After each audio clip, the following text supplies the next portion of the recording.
Good morning, dear students. Students of class 8th. Today I am going to explain you Unit 6th in English, in subject English, Unit 6th poem, The Duck and the Kangaroo. Okay, from your Honeydew textbook. Now, students, basically in this poem, The Duck and the Kangaroo. In this poem, the poet has tried to show friendship between duck and kangaroo. Duck और kangaroo के बीच में friendship दिखाने जा रहे हैं poet, और वो हमें ये कहना चाहते हैं कि जब हम किसी के साथ फ्रेंडशिप करते हैं than we have to adjust, हमें एक दूसरे के साथ एडजस्ट करना पड़ता है. We need to compromise on certain things, हमें कुछ चीज़ जानी भी पड़ती है, हाँ, कॉम्प्रोमाइज़ करनी पड़ती है.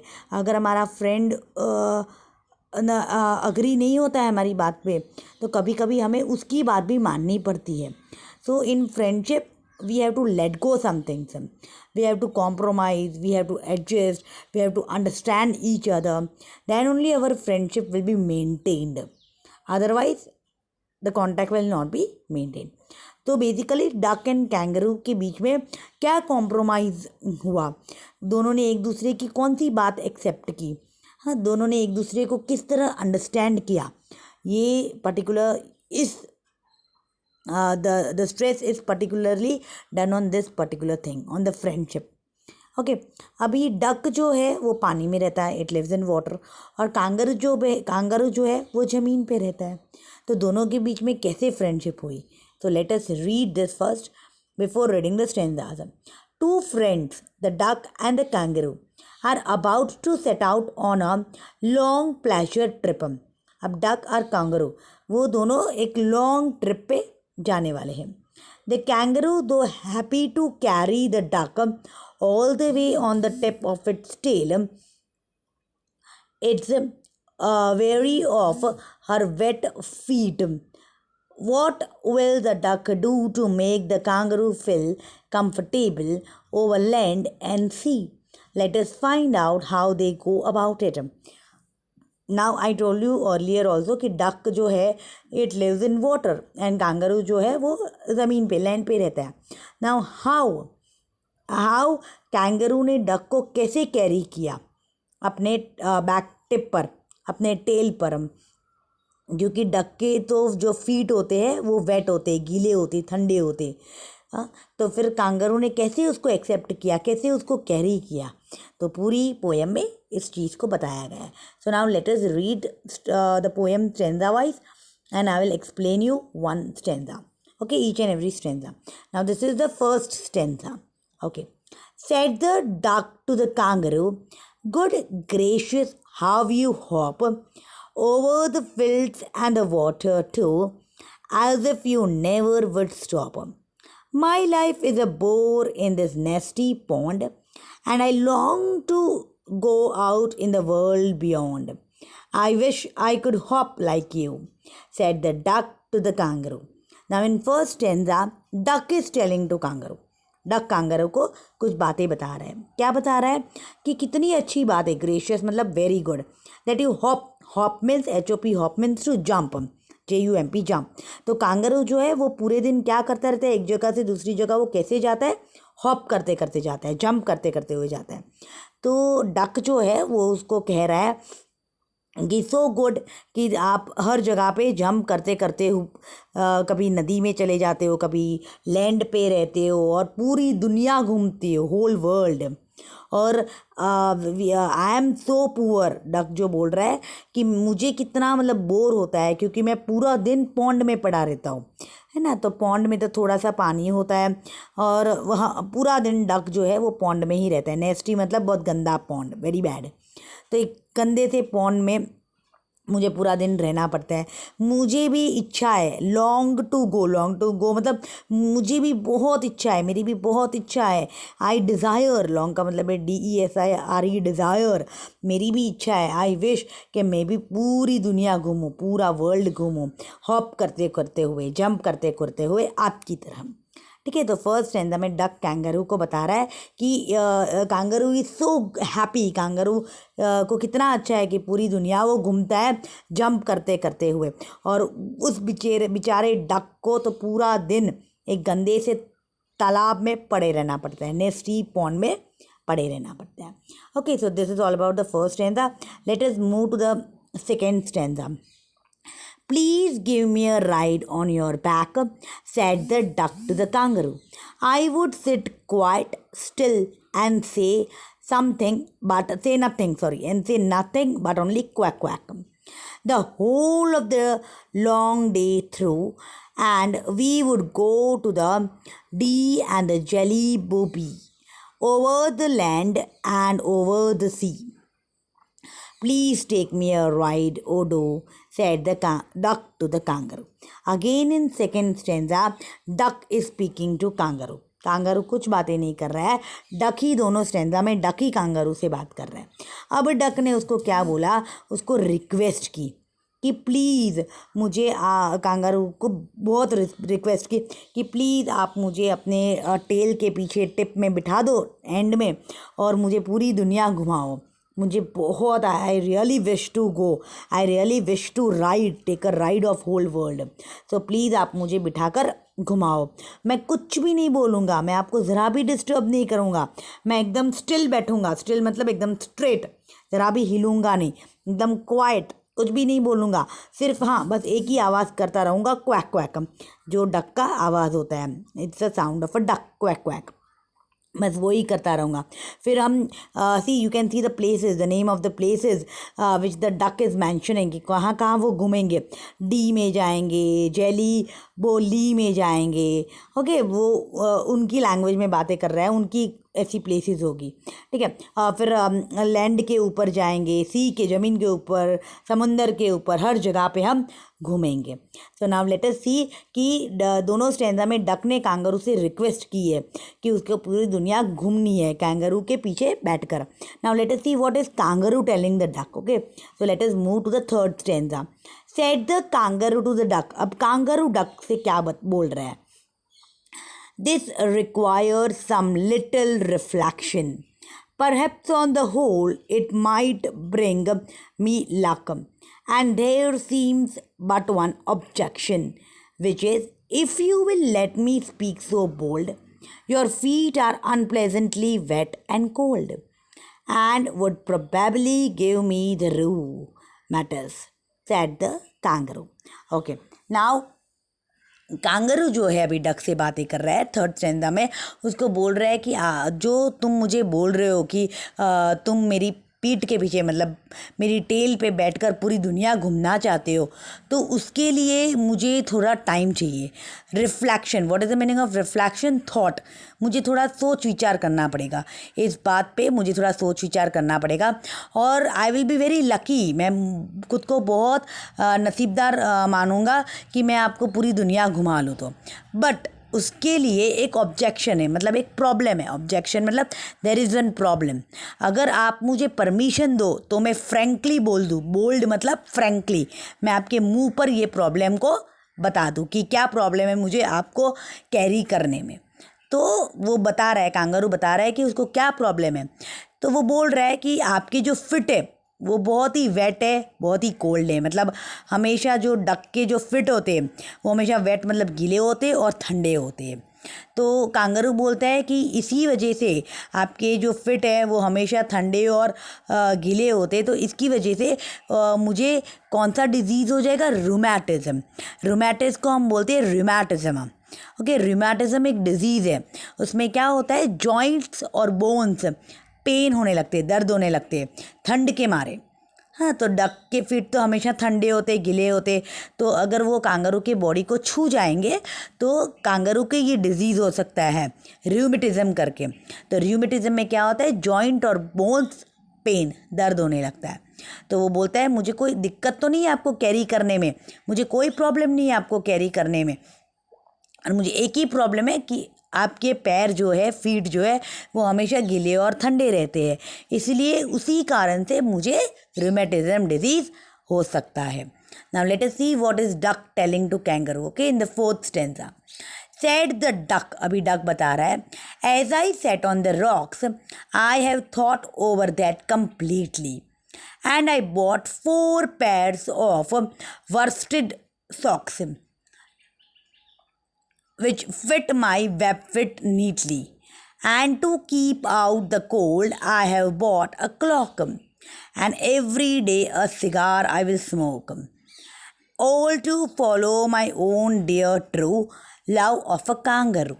अब डक उसको बता रहा है कि हाँ, मुझे पता है कि ऐसा हो सकता है कि मेरे पैर जो है वो हमेशा गीले और ठंडे रहते, तो इस कारण से आपको ऐसा डिजीज़ हो सकता है, रूमेटिज्म डिजीज़ हो सकता है। इसीलिए मैं पत्थर पे बैठकर, मतलब रॉक्स पे बैठकर इसी बारे में सोच रहा था, और इसीलिए मैंने 4 पैर्स ऑफ वर्स्टेड सॉक्स में लेकर आया। वर्स्टेड सॉक्स मतलब मैंने आपको डिज़ाइन करके दिखाया वो सॉक्स की कैसी डिज़ाइन होती है। तो वो वर्स्टेड का मतलब है, the meaning of WORSTED, worsted is woollen, ऊन के सॉक्स, वुलन के सॉक्स मैं लेकर आया हूँ जो कि बहुत ही थिक होते हैं, बहुत ही गद्दे जैसे थिक होते हैं। और वो बोल रहा है कि इतने जाड़े, इतने थिक है वो कि वो मेरे पैर पे एकदम अच्छी तरह से फिट हो गए, फिर आपको ज़रा भी ठंड नहीं लगेगी। And to keep out the cold I have bought a cloak, और ठंड से बचने के लिए मैं क्लॉक लेकर आया हूँ, CLOAK, क्लॉक। क्लॉक का मतलब है ठंडा सा पूरा कोट, श्रग जिसको हम बोलते हैं, पूरा ऊपर से लेकर नी से भी नीचे तक हम पहनते हैं उसको हम श्रग बोलते हैं, ठीक है। ऑल टू फॉलो, मैं ये सब क्यों कर रहा हूँ, क्योंकि मैं नहीं चाहता हूँ कि मेरे कारण मेरे दोस्त कांगारू को कोई प्रॉब्लम हो, ठीक है ना। अगर जब भी हम दोस्ती करते हैं, फ्रेंडशिप करते हैं, तो हम ये हमेशा चाहते हैं कि हमारे फ्रेंड कोई मुसीबत में ना आए, हमारे कारण वो कभी कोई मुसीबत में ना आए। तो डक जो है वो बहुत अच्छा सोच रहा है कांगारू के बारे में कि कांगारू मुझे लेके तो जाएगा, घुमाएगा पूरी दुनिया को, पर उसके साथ उसको मेरी वजह से कोई प्रॉब्लम नहीं होना चाहिए। There should not be any problem to kangaroo because of me. इसीलिए उसने पहले से सब इंतज़ाम करके रखा। वो वर्स्टेड सॉक्स लेकर आया अपने पैर में फिट करने के लिए, ताकि उसको ठंड ना लगे, और दूसरा कि और भी उसको ठंड ना लगे, ठंड से बचने के लिए वो पूरा श्रग वो पहनने वाला है, ताकि जब वो टेल पे बैठे कांगारू के, तो कांगारू को ज़रा भी ठंड ना लगे। See the bond of friendship between duck and kangaroo, right? Now the last stanza, in between this is all literally devices, I'm going to teach you afterwards. Let us first see the last stanza. Okay, this is the last stanza, 5th stanza. Said the kangaroo, अभी kangaroo बता रहा है, I am ready. अच्छा ठीक है, अगर तुम मेरे लिए इतना सारा सोच सकते हो, सॉक्स लेकर आए हो, क्लॉक लेकर आए हो, श्रग पहनने वाले हो, तो मुझे ठंड से इतना तुम बचाने वाले हो, then I am ready to take you to give you a ride. पूरी दुनिया को घुमाने के लिए मैं तैयार हूँ। All in the moonlight pale, मतलब रात को हम निकलेंगे, ठीक है, मून लाइट में।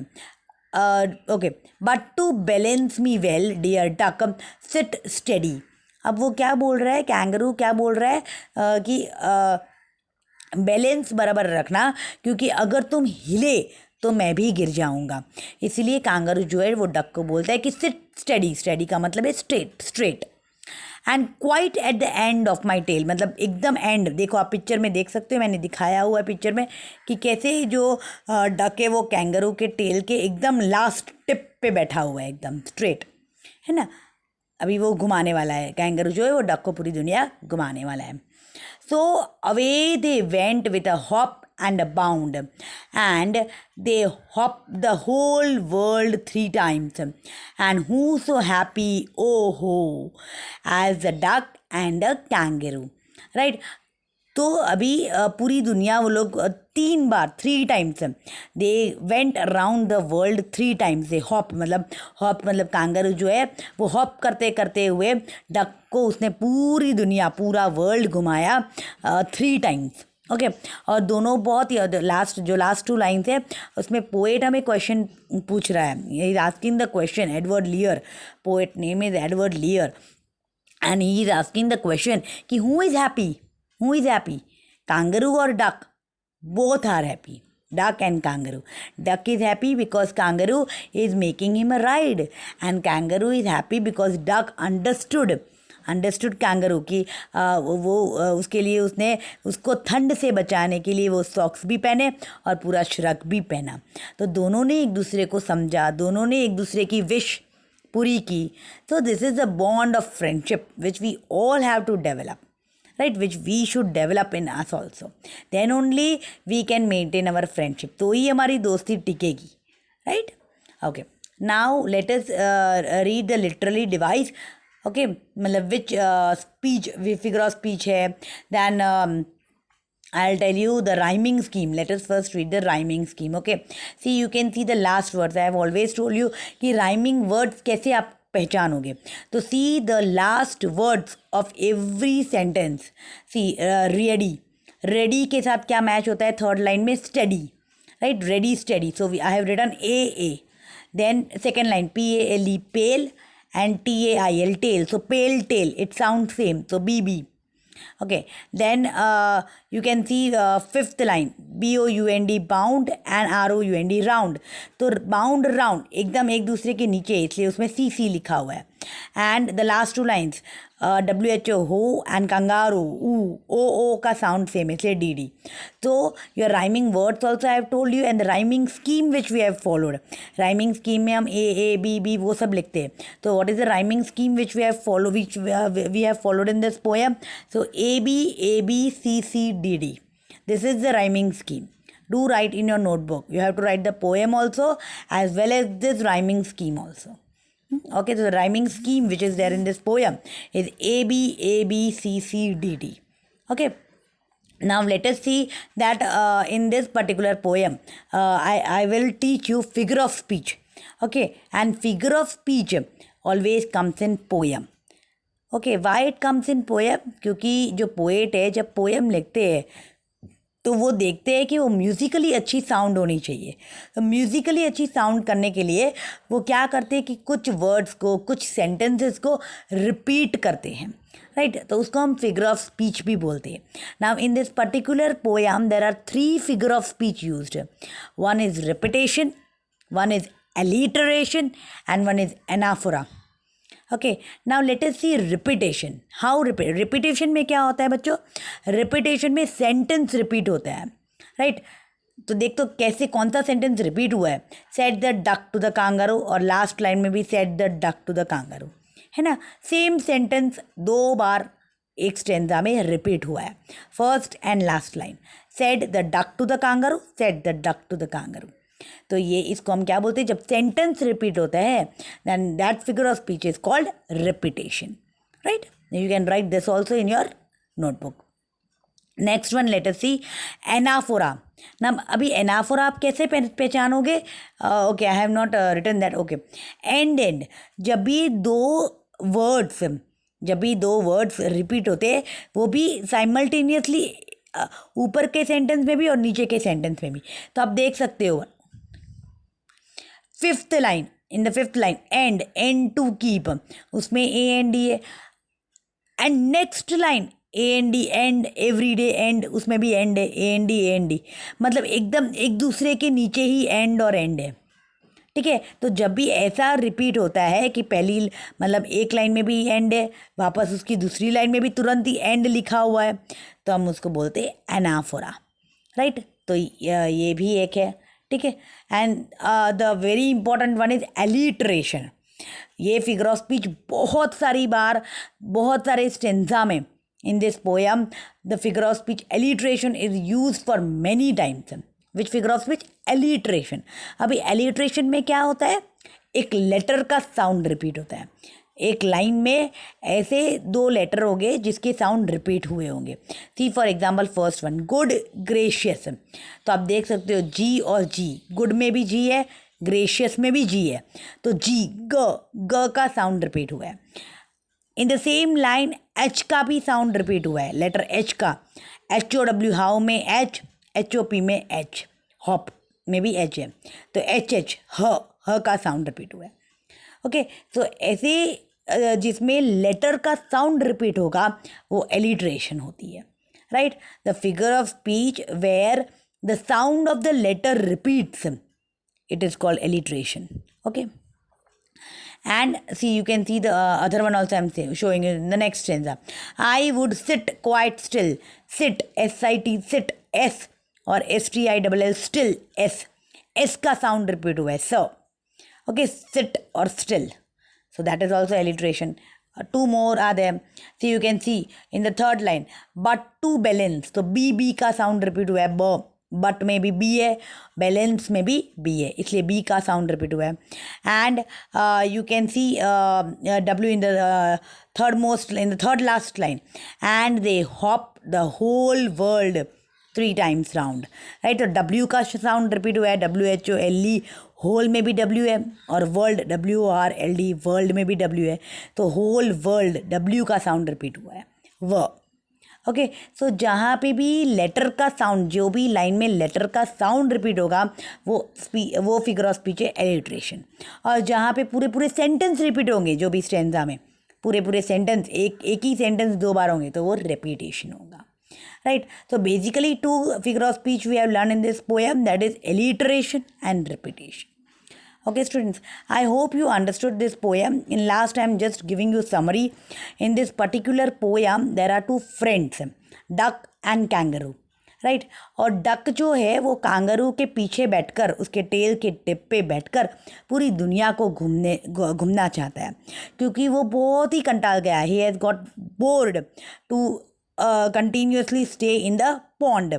तालाब में रह रहकर बेचारा कंटाल गया है, उसको पूरी दुनिया घूमनी है. और जब उसने कांगारू को ये बात बताई कि मुझे तेरे पीछे बैठकर पूरी दुनिया घूमनी है, तो कांगारू वॉज रेडी. बट उसको एक प्रॉब्लम था, एक ऑब्जेक्शन था कि डक के जो फीट है, पैर है, वो हमेशा गीले और ठंडे रहते हैं. तो उसी वजह से कांगारू जो है उसको एक डिजीज़ हो सकता है, और वो डिजीज़ का नाम रूमेटिज्म है.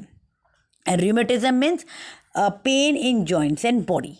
ओके, दर्द होता है. तो ये जो डक है उसने अपने दोस्त कांगारू की बात मान ली, और वो समझ गया कि हाँ ऐसा हो सकता है. इसीलिए उसने पहले से ही डक ने अपने लिए सॉक्स खरीद लिए थे, जो वो फीट में पहन सकता है. एकदम वुलन के थिक सॉक्स खरीद लिए थे, और पूरे बॉडी को कवर करने के लिए, ठंड से बचाने के लिए कांगारू को उसने श्रग पहन लिया था. ठीक है, जिसको पोएम में क्लॉक नाम बताया गया है, CLOAK, क्लॉक. ठीक है. तो इस तरह दोनों ने एक दूसरे की मदद की. कांगारू ने उसको पूरी दुनिया घुमाई, और डक ने कांगारू को ठंड से बचाया. ठीक है. So this is all about the poem duck and kangaroo. I hope students you understood the poem. Do write the poem in the notebook, as well as the meanings which I have explained. I have written in the yellow one. Meanings also you have to write, and the literary device, that is a rhyming scheme आपको लिखनी है, और alliteration और repetition जो sentence में मैंने underline किए वो आपको लिखने हैं. So I hope students you understood everything. Thank you and have a nice day.